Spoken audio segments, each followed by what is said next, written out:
Kança kıdırsa, ошондуктан анан кийин ал нөлгө чыгып калат.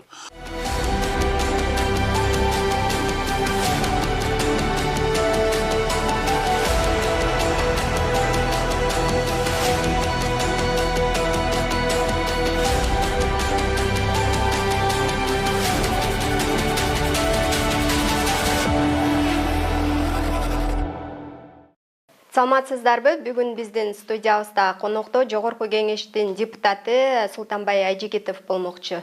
Агай, саламатсызбы? Кош келдиңиз биздин студиябызга. Агай, сиз 2 күн курултайда жүрдүңүз. Алгач эле сөздү ошол курултайдан баштасак, кандай өттү курултай? Негизи эле делегаттардын курамы кандай түзүлүптүр? Мен чынын айтканда курултай боюнча анча мынча күмөнүм бар болчу да. Кезектеги эле дежурный дагы курултай болуп калабы деп. Бирок мен өзүм 2 күн катыштым.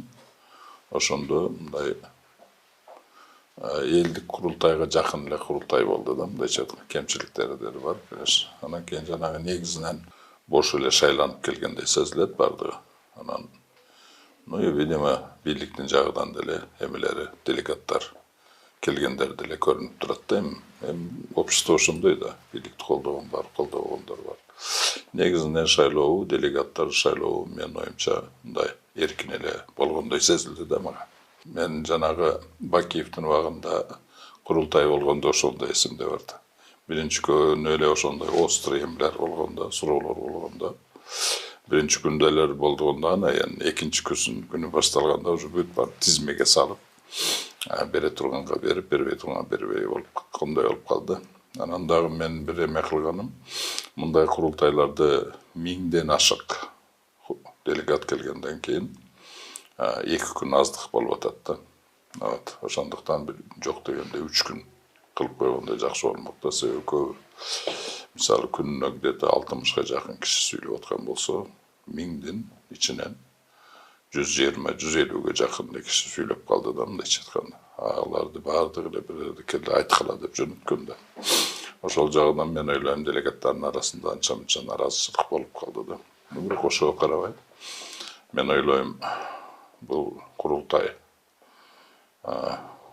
негизинен мындайча болуш керек да. Бул курултай жанагы Медеткан Шеримкулович айткандай, дежурный болбой, экинчиси кош бийлик болбой, мындайча айтканда эл менен бийликтин ортосунда, особенно президенттин ортосунда жакшынакай элдик площадка болуп бериш керек да. Ошого жакын болду. Мен ойлойм, эми анча-мынча кемчиликтерин кийин көрөбүз да. Анан дагы бир нерсени мен айткым келет, ошо резолюциясын карасам, аябай көп нерселер жазылган, бүт бардыгы рекомендация катары. Анан ошонун ичинде жанагы эл айтылбаган темалардан кирип калганда, мисалы административдик, территориалдык реформа деген, бул 2000 канчанчы жылдан бери эле келе жаткан нерсе. Ошону аймактар байландырабыз, аймак системасын өтөбүз деген. Ошол эмени мен башынан эле буга каршы болуп келатканмын. Бул ката нерсе деп ойлоймун да. Себеби деген, булар ойлойт, биздин өнүкпөгөнүбүз ушул административ территориалдык мындай бөлүнүшүбүз туура эместиктен биз өнүкпөй атабыз деген ойду айтаттар да дайым. Өнүккөнгө ыңгайлуу эмес биздин административ бөлүнүшүбүз деп. Мен айтат элем, биздин эмебиз такыр башка жакта өнүкпөй атканыбыздын себеби. Ал аябай терең жагында да, бул жанагы саясий жагында, анан кийин финансылык жагында, финансоо-экономикалык жагында да. Себеби деген биз башынан эле Акаев өзү баштап, жана эгемендүүлүктү алганыбызда ээрибизге туура эмес отуруп алганбызда, кыйшык отуруп алабыз, ошондон бери түздөлбөй келатабыз. Эми ал башка тема, эгер кааласаңар бул темада кененирээк кийин сүйлөшсөк болот. Өткөн жумада депутат Эльвира Сурабалдиева Кемпирабад маселеси боюнча каршы добуш берген депутаттарга карата коркутуулар болуп атат деп Жогорку Кеңештин жыйынында айтпадыбы? Анан сиз дагы ошол Кемпирабад маселеси боюнча каршы добуш берген депутаттардын арасындасыз да. Ушул боюнча айтсаңыз, сизге карата коркутуулар болгон жокпу? Мага лично эч кандай коркутуулар болгон жок. Даже мени менен бул жөнүндө бирөөлөр сүйлөшкөн деле жок. Мындайча айтканда, билбейм эмне себептен, но бирок тегилер айтып атпайбы, туугандарыбызды иштен алды, андай дегенде туугандарыбыз кызымдык көргөз. Мен бир туугандарым барды ишсиз. Алар эч жерде иштебейт. Же пенсияда, же болбосо өз тиричиликтерин эле кылып жүрөт. Ошондуктан, может быть, мен эчтекени сезген жокмун. Себеби аларды кыса турган эчтеке жок да. Эчтекебиз жок. Ошондуктан мен өзүм личный жөнүндө айта турган болсом, мага эч кандай кысымдык болгон жок. Коркутуулар да болгон жок. Даже туура эмес кылып койдуң деп эме кылган деле жок. Себеби деген мен башынан эле өзүм позициямды башынан эле айтып келатам да. Мен каршымын деп эле. Ошондуктан анан өздөрү билет, что мен раз каршымын деп айтсам, мени мындай уговаривать этип, андай тигиндей бул бесполезно экенин да билишеби, биз кылып мени тийишкен жок эч ким. Анан ошол эле учурда ушул депутат кабинетинен чыгарылды, Өмүрбек Бакиров. Анан негизи эле ушул депутатка болгон мамиле туурабы ушундай? Бул ойлойм туура эмес. Аны мен эмеде деле айттым. Депутаттын укугу бузулду, ачыктан ачык эле.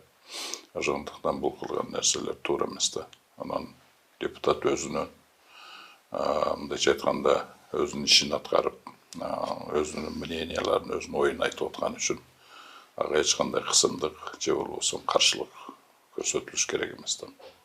Ошол эле учурда ушул жогорку кеңештин төрагасы Нурланбек Шакиевдин ишини дагы мындай сындагандар бар да, ишин. Негизи эле сиз ал кишинин ишине кандай баа бересиз? Азыр ал кишинин ишине баа бергенге эрте.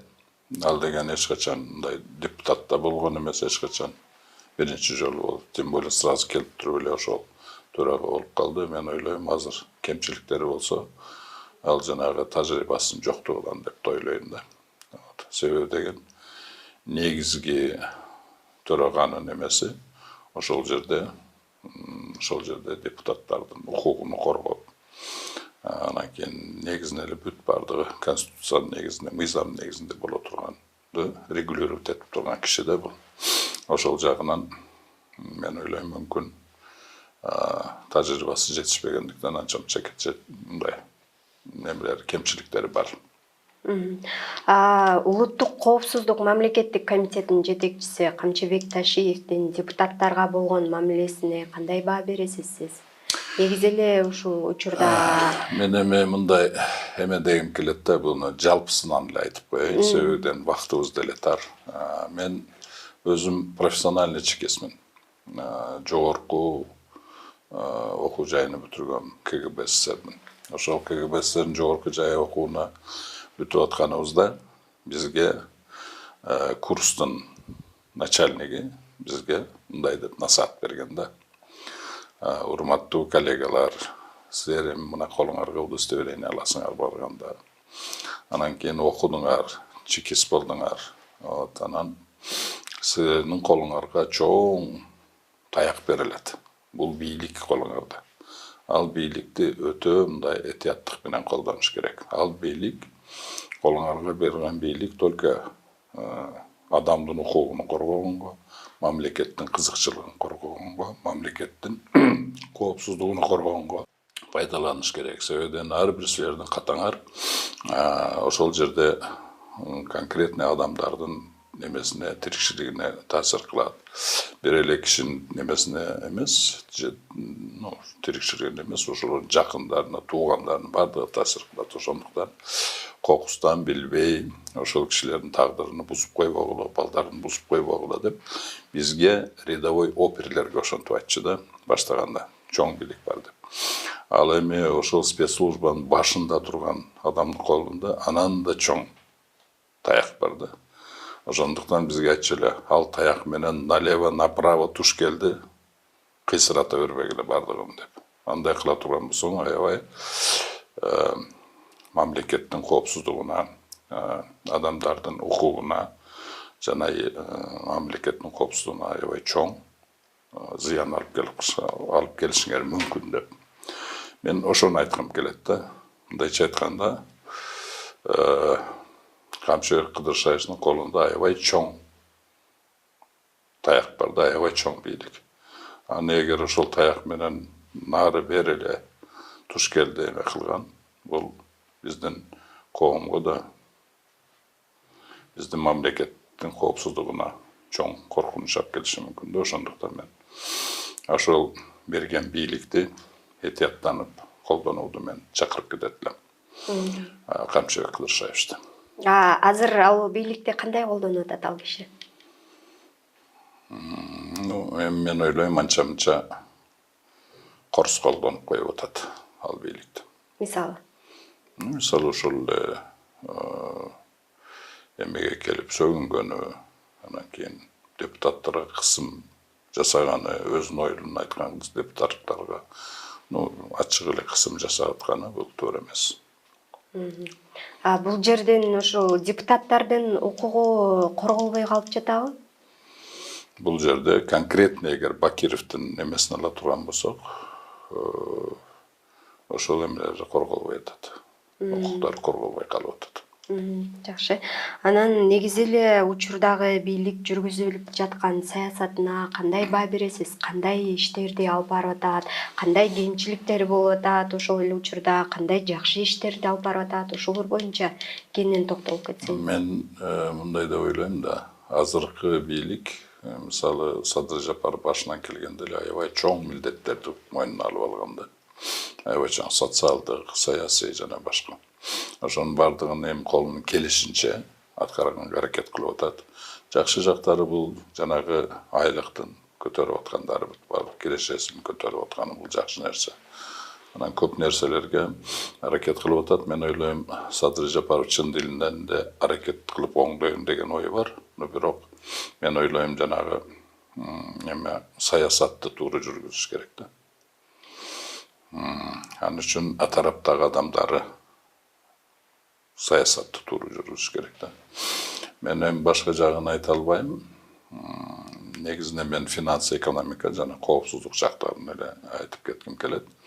Негизинен азыр негизги эме бул азыр биринчи кезекте экономиканы көтөрүш керек да. Экономиканы көтөрүш керек. Анан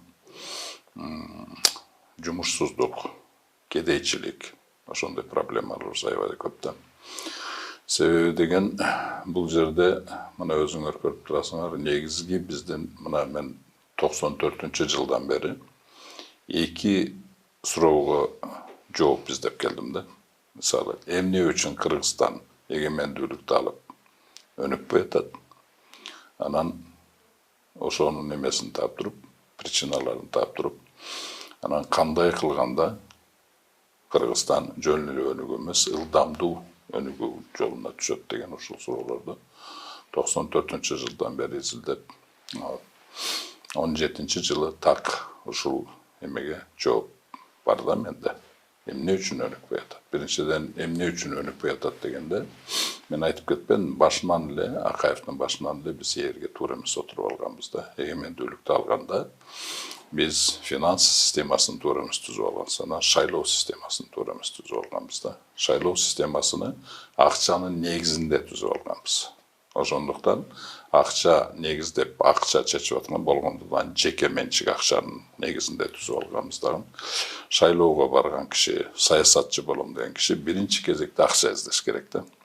Акчаны издегенде кимге барат? Акчанын колдо акча бар кишилерге барат. Акча бүгүнкү күндө кимде бар? Коррупционерлерде бар, анан кийин бизнесмендерде бар. Ар түрдүү жолдор менен акча кылган адамдар да бар да, ал тууру жол мененби, туура эмес жол мененби акча кылгандар ал башка. Бирок алар биздин населениябыздын өтүп кетсе 5%-ын эле түзөт да. Может быть даже 1% ушул шайлоодо каржылай турган, колдон келе турган адамдар 1%, 2-3%га жетпеген кишилер да. Калгандары 97%, 95% андай эмес жок. Анан каржылай турган дагы бир неме бар, сырткы булактары бар. Саясатчыны каржылай турган. Ошондуктан башынан бул эки саясатчы эки ушул булакка көз каранды болуп калат да. Биринчи ошол бай группалардан көз каранды болуп калат, экинчи сырттан ала турган болсо, сырткы булактардан, финансы булактардан көз каранды болуп калат. Ошондуктан бул система менен заведомо башынан эле акчаны алып турган эме кылган, элге сөздөрү берип аткан сөздөрү бир болот, а тиги каржылап аткан адамдардын кызыкчылыгы башка болот дагы. Ошондо анан кийин элге айткан сөзүнү кийин аткарбай, негизинен баягы каржылаган адамдардын же каржылаган күчтөрдүн кызыкчылыгына алдына коюп, ошонун кызыкчылыгын аткарып калат да. Бул заведомо мындай коррупционный аябай булагы ушул да. Коррупциянын булагы ушул. Анан кийин дагы экинчиси, биз жанагы финансы системабызды башынан эле денежный кредитный системабызды түзгөндө бул моундай система түзүлүп калган, Лакаевден бери түптөлүп калган. Кандайдыр бир жол менен, неважно, жакшы жол менен, жаман жол менен капиталды топтогондон кийин анан ошол рынокко, ошол системага, финанс системага салсаң, ал өзүдөн өзү көбөйүп, ошол акчанын бардыгын концентрировать эте берет да, ошол капиталдын тарабына. Ошондуктан ошол финанс система менен ошол финансовый система негизинде биз экономикабыз жүрүп атат. Анан кийин ошол финансовый система мындайга алып келип атат да, мына күндөн күнгө кичинекей мындай группа байыгандан байып атат, а негизги эл күндөн күнгө кедейчиликке баткандан батып келатат. Муну биз 30 жылдан бери өзүбүз көрүп атабыз. Анан дагы өнүкпөгөн негизи, эң негизгиси, биз башынан эле мындай деп саясатты алып келатабыз да, экономика саясатты. Бул мындай деген, бааларды кое берсек, улуттук валютанын курстарын кое берсек, анан кийин деген мамлекет эч жака киришпесе, ошондо анан кийин жанагы элге көрүнбөгөн, рыноктун көрүнбөгөн колу бар жокту регулировать этип өндүрүп берет деген, ошондой бүгүнкү күнгө чейин биз башынан тартып эле ушул мындайча айтканда официальный, расмий биздин экономикалык саясат болуп келатат да. А биз көрүп атабыз, бул саясатты азыркыга чейин колдонуп келатабыз да, бирок 31 жылдан бери биз көрүп атабыз, бул өзүн өзү актабай атат. Канчалык биз бааларды кое берсек да, башканы ушул саясат жүргүзүп келатабыз, бирок өнүккөндүн ордуна тетиресиче жылдан жылга начарлап кетип атканыбыз ачык эле көрүнүп атат. Ошол эмеден чыгып кетиш үчүн биринчиден ушуларды оңдош керек. Биринчи финанс системасын оңдош керек. Экинчиси шайлоо системасыны, а может быть даже биринчи шайлоо системасын оңдош керек. Үчүнчүдөн анан кийин жанагы саясатыбызды, расмий саясатыбызды өзгөртүшүбүз керек да. Себеби деген азыр ошол жанагы айтып аткан расмий саясатты 2008 жылга чейин эле расмий, бардыгы эле айтсаң айтат да, бул глобалдык тенденция, бар дүйнө жүзү ушундай жашайт депчи. Чынында эле ошондой. 2008 жылга чейин дүйнө жүзү ушул расмий экономика саясат менен өнүгүп келе жатты да. Бирок 2008 жылы кризиске учураганда, ошондон бери биз ошол глобалдык кризистен дагы эле чыга элекпиз. Мындайча айтканда, бул эмнени айтат? 2008 жылы жанагы мен айтып аткан расмий саясат, глобалдык саясат, ал туңгуюкка келди да, ошол туңгуюктан чыга албай атат. Көп мына 2008 жылдан бери 15 жылга чейин, почти 17 жылдарга чейин аябай аракет кылды, ошол эски эле система менен, эски эле адаттагыдай ошол саясат менен чыгып келебиз деп, но бирок чыкпай атат. Дүйнө жүзүнүн экономикасы, финансысы кризиске, мындайча айтканда, баткандан батып баратат. Ошондуктан азыр дүйнө жүзү совсем башка жака өттү. Жалпы эле батыш өлкөлөрү, Америка башкарган батыш өлкөлөрү деле азыр ушул жаңы тенденцияга өтүп атат да. Планирование менен, пландаштыруу менен рыноктун механизмдерине биргеликте эң жакшы тартарын алып коймокко. Муну азыр булар, эгер Кытайлар аны мындайча өзгөчө социализм деп атасалар, азыркы эмелер болсо өз жолу менен ушул эле эмен механизмди колдонуп туруп, ушул айтып аткан нерсени колдонуп туруп, инклюзивный капитализм деп атап алгандар. Азыр дүйнө жүзү ошого өтүп атат. Мен ошого ошону менен мен эми экинчи суроого кантип өнүгүп кетиш керектен болгондо дагы ылдамдуу темп менен өнүгө турган жолго салыш үчүн жанагы дүйнөдө болуп аткан тенденцияга өтүш керек да. Ошондуктан ошол бул деген эме качан пайда болгон? Бул жаңы болуп аткан азыркы тенденция мына Кытай жүрүп атат ошол жол менен, азыр Индия ошол жол менен өнүгүп атат, Южная Корея, Япония, Америка, Западная Европа бүт барды ошол жолго өтүп атат да. Анын эмеси ал теорияны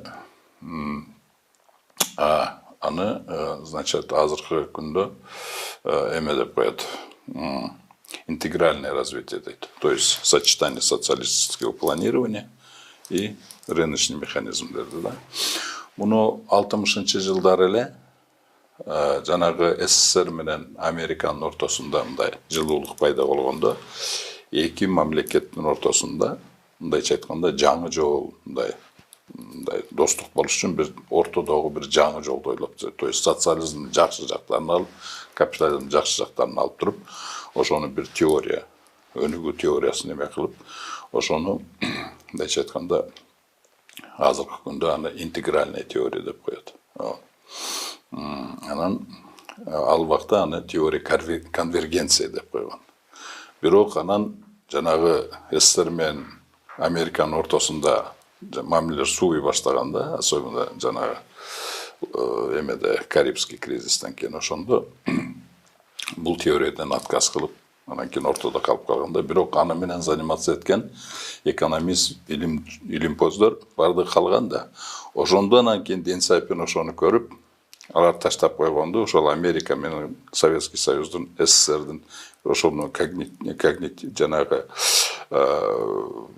интегральный теорияны иштеп чыккан адамдардын бардыгыны Ден Сяопин өзүнө чакырып, ошону ишке ашырып, баштап ишке ашырып коюп анан кийин кеткен да. Биз азыр ошол теориянын негизинде азыр бүт бардыгы өнүгүп атат, азыр Америкадан бүт барды ошол теорияга келди да, ошол нокка түшүп, ошол жолуну иштеп жүр. Бирок бул али до конца боло элек да, бул эми өтүп аткан нерсе. Ошондуктан мен да айтып атам, бая тезирээк өтөлү буга. Биз деле ошол тенденцияны эртерээк, канчалык эртерээк өтсөк, биз өнүгүп кетебиз депчи.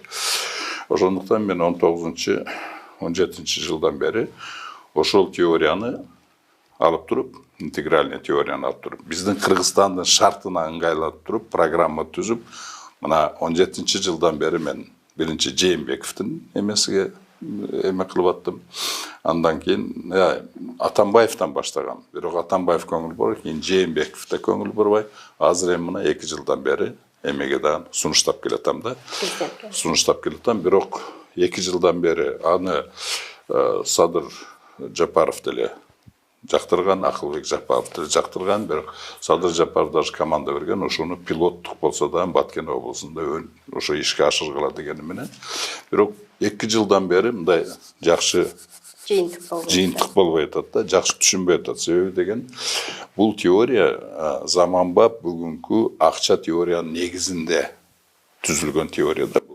Аны биздин тилекке каршы, биздин жанагы правительстводо дагы, эконом развитияда, министерстводо, башка Минфинде деле, даже Национальный банкта деле ушул теорияны жакшы билбегендиктен түшүнбөй атат да мунун бардыгын.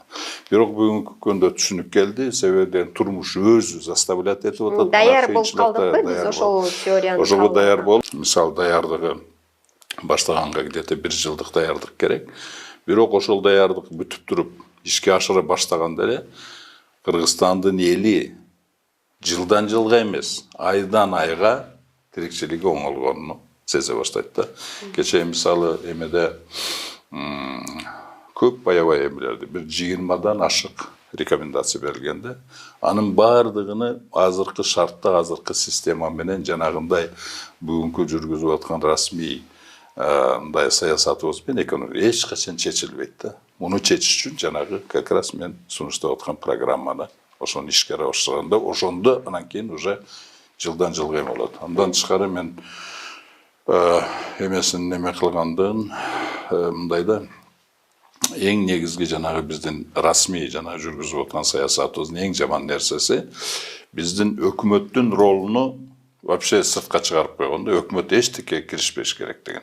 Бирок мындай да, только рынок өзү чечет деп. Бирок рынок, мындайча айтканда, текущий моменттеги, азыркы моменттеги ресурстарды эффективдүү нары бери таштап коет да. Себебиден мындай өнүкпөй токтоп калган экономиканын бир четинен өнүгүп аткан четиге ошол механизмдер эффективдүү таштайт да, которуп турат.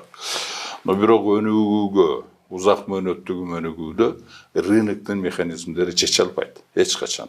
Аны правительство чечиш керек. Ал мындай узак мөөнөттөгү концепция түзүш керек. 10 жылдык, 15 жылдык ошол концепциянын негизинде программа түзүш керек. Анан кийин ошол программага, анан кийин жанагы рыночный механизмдерди предпринимательдер ошол багытта иштетиш керек да. Бүт баарын рыночный механизмде акчаларды дагы, бүт ресурстарды ошол багытта иштетсе, анан кийин ошондо өнүгүү башталат. Азыр учурда негизи өкмөт кандай иш алып барып атат? Өкмөттүн ишине сиз кандай баа бересиз? Азыр мен өкмөттүн ишине мындай канбаймын да. Себеби деген булар жанагы рынок бар жокту чечет деген расмий саясат жеңил да. Эчтеке мен кылыштын кереги жок. Бирде план кылыштын кереги жок. Концепциядай чоң программалардын үстүндө иштештин кереги жок. Эч кандай бир мындайча айтсам, квалификация деле керек эмес. Рыноктун эле таап берген нерсесин бюджетке терип туруп, анан кийин жанагындай алып бөлүү менен ора болуп атат да. А вот кошуп көбөйтүш керек да. А вот кошуу менен көбөйтүү менен эч кимдин иши болбой атат да. Мисалы мына бюджетти көбөйтөбүз деп атпайбы? 400-гө чыгардык дейт. 400-гө, конечно, жете элек, но ошого аракеттенип ататтар. Но бирок мунун көбөйтүүдүн эме себеби эле жанагы эмелерди, киреше механизмдерди мындай совершенствовать этип атат да. Кыргызча кандай болот эле? Жакшыртуу максатында да, административный нерселер. Но бирок аны менен, конечно, совершенство ал бар, мындай резервдер. Но бирок ал көп эмес да. Ал резервдер там совершенство этип жийип алган, совершенство болгон сайын ал азайып жок болуп кетет. Негизги бюджетти көбөйтө турган булак бул экономиканын өнүгүшү жана өсүшү. Вот ошондуктан ошол жагына көңүл бурбаса, бул деле барып туруп түпкүгө пайда болот. Анан кийин чересчур жанагы болгон эле бизнестен утура эле жанагысына резервдерди таап, эгер андан сора бере турган болсо, мамлекет менен бизнестин ортосунда аябай чоң конфликтке алып келет. Ажырым пайда болот. Ал ажырым уже пайда болду бүгүнкү күндө. Анан кийин бизнес мындай да, бизнес революция эмес, көчөгө чыгып тополон кылбайт. Алар просто акчасын башка жакка алып кетет. Капиталын алып кетет. Же болбосо эмесин жаап коет. Ошондой да, ошентип эме кылат. Ошондуктан азыркы күндө уже ошондой мындай немелер уже пайда болуп атат, ушул чоң сигналды. Ошондуктан азыр тез түрүндө мен азыр предлагать этип аткан эмеге мен азыр деле айтып атам бардыгына, президентке деле, кайра эле Акылбек Жапаровго деле ушуну тездетип ишке ашырыш керек. Болбосо кеч болуп калат. Эгерде биз жанагы болуп аткан тенденцияга азыр баардыгы өтүп атканда биз да эгер өтө турган болсок, биз өнүккөн мамлекет болуп кетишибиз ыктымал да. Вот 5 жылдын ичинде мындайча айтканда кедейчиликтен чыгып кеткенге, анан дагы өнүгүп кеткенде. А эгерде биз баардыгы өткөндөн кийин анан биз дагы өтүшүбүз керек десек, биз кайра эле жанагы куйругунда болуп калабыз. Процесстердин артында болуп, кайра эле кедейчиликте чыкпай калабыз да. Себебиден бүт уже мировой рыноктагылар жанагы жаңы нух менен кетип, бүт барды жайланып барын ээлеп алгандан кийин анан бизге жай калбай калат да. Ошондуктан азыр муну тездетиш керек деп мен ушунун үстүнөн иштеп атам. Негизи мен саясатым ушул жагынан да. Ушул жагынан себеби деген азыр революцияларга деле мен каршымын. Себеби деген революциялар, мына 3 революция болду. Эч кандай жакшылык алып келген жок да. Алар только бийлик деле революция менен оңолгон жок да. Аны эме кылыш үчүн жанагы мен айткан экономиканы жана өнүгүү жолуна түшүш керек. Ошол жагынан. Агай, убактыбыз жетип баратат. Акыркы суроомду узатайын сизге. Ушул сот иликтөөчү журналист Болот Темировду Кыргызстандан чыгаруу боюнча чечимин кабыл алып, ал чек арадан чыгарылбадыбы Кыргызстандан. Анан негизи сиз бул чечимди өзүңүз кандай кабыл алдыңыз? Вообще мындай да, кайра эле жанагы катачылыкты айтып атам да, ката кетирип атат. Себеби деген ошол Темиров айтып аткан, көтөрүп аткан темага концентрация кылбай бийлик. Ошону туура айтып, туура эмес айтып атат. Ошол туура айтып аткан болсо, ошону чечиштин ордуна айтып аткан адамга күчүн жумшап ататтар да. Мындайча айтканда, эгер ошол айтмоундай катачылык десе, эгер оңдоп койсолор, анын айта турган сөзү болбой калат да. Туурабы? Ошондуктан анан кийин ал нөлгө чыгып калат. А бул жерге болуп аткан чындык нерселерди айтып атат да алар. Чынында эле мындай болуп аткан чындык нерселерди айтып атканда, ошонун үстүнөн иштештин ордуна жанагы чындыкты айтып аткан адамдын үстүнөн иштеген бул туура эмес да. Себеби деген, эгер ошол айтып аткан чындыкты оңдоп койсоң, бул айтып аткан киши өзү эле оозу жабылып калат. А мындай жөн эле биякта оңдобой туруп эле муну сүйлөтпөй коем деген, бул биринчиден өздөрүгө эле зыян да.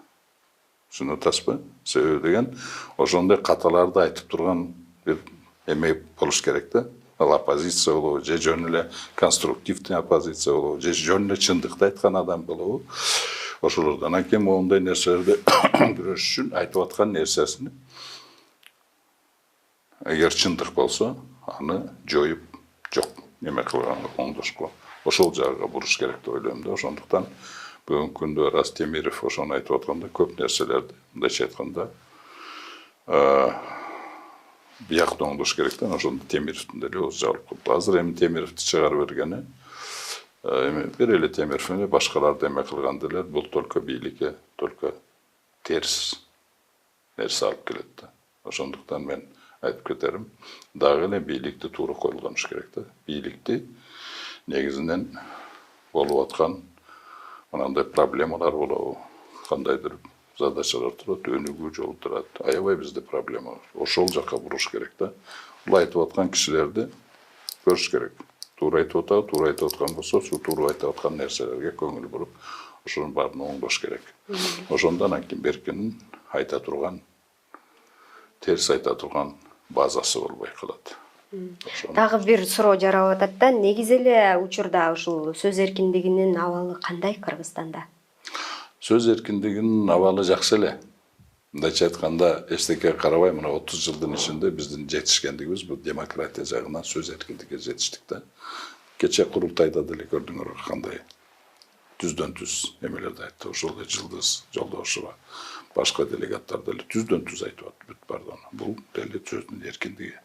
Другое дело, бул сөздүн эркиндигиге айтып аткандарга бийлик кандай реакция кылат? Мен ошол жеринде айтып атам да. Ошондо жанагы айтып аткан кишилерге концентрация кылбай, мындай көңүлдүү айтып аткан иштерине, ошол айтып аткан көйгөйлөрүнө концентрация кылып, ошол жагга көңүл буруш керек деп ойлойм да. Ошондо анан туура болот. Ошондо эл дайыма колдойт. Жанагы айтып аткан кишилер деле мындайча айтканда, оозулары жабылып коет деп койсо болот да, мындай грубо айтканда. Жакшы агай, ушуну менен маегибизди жыйынтыктайлы. Убактыңызды бөлүп келип бергениңизге ыраазычылык билдиребиз. Сиздер менен мен Кымбат Турдубекова болдум. Политклиниканын YouTube каналына, Facebook баракчасына жазылууну унутпаңыздар. Сак саламатта туруңуздар.